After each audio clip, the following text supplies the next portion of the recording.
when you see charging voltage under 13 volts, that indicates that the alternator isn't charging properly. The first step is to use a vehicle-specific schematic to determine which system and the color codes and everything you need to know about this circuit. Don't guess. The PCM controls the alternator field current. Now, begin by checking for B+ at the battery terminal of the alternator. If B+ is missing or low at that battery terminal, you're going to have to repair the circuit or the fusible link. Now don't forget, you can measure voltage drop across that fuse link. You can do it by connecting the positive DVOM lead to the alternator's output terminal and the negative lead to the battery's terminal. With the engine running, voltage drop shouldn't exceed 0.4 of a volt. The voltage is going to vary. This voltage drop is going to vary with charging current. Now, get your scan tool out and connect it to the vehicle and select bidirectional controls, the actuator test modes, because next we're testing the field circuits by using Chrysler's actuator test modes. You can see here that when we select active, we activate the field circuit. We have the computer ground the field circuit.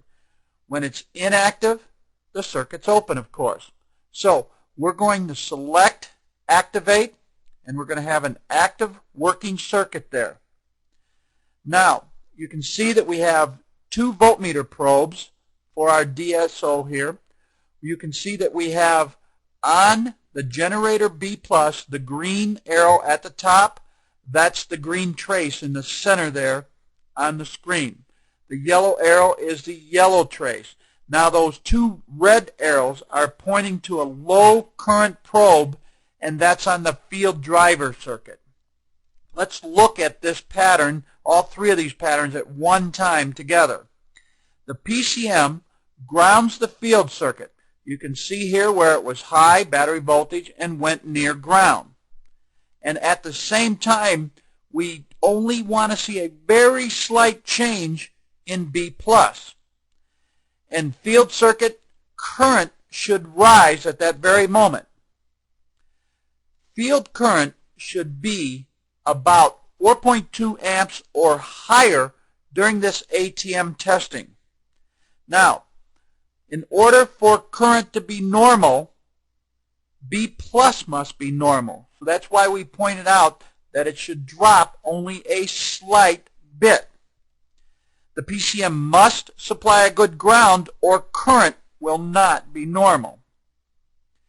If the field's B+ or the ground isn't normal, go to PCM test and find out why. Because the PCM supplies both that B+ and that ground for that circuit. So you would go to PCM test.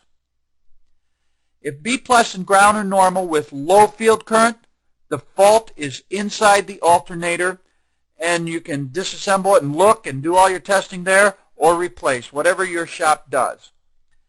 Now, this is a special note, pay attention. This is why we said use a vehicle-specific schematic. On some vehicles, the leak detection pump shares B+ with the field circuit.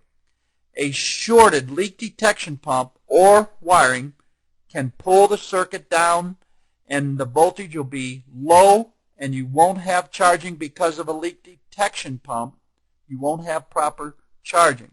So use a vehicle-specific schematic and make sure you know which system you're working on.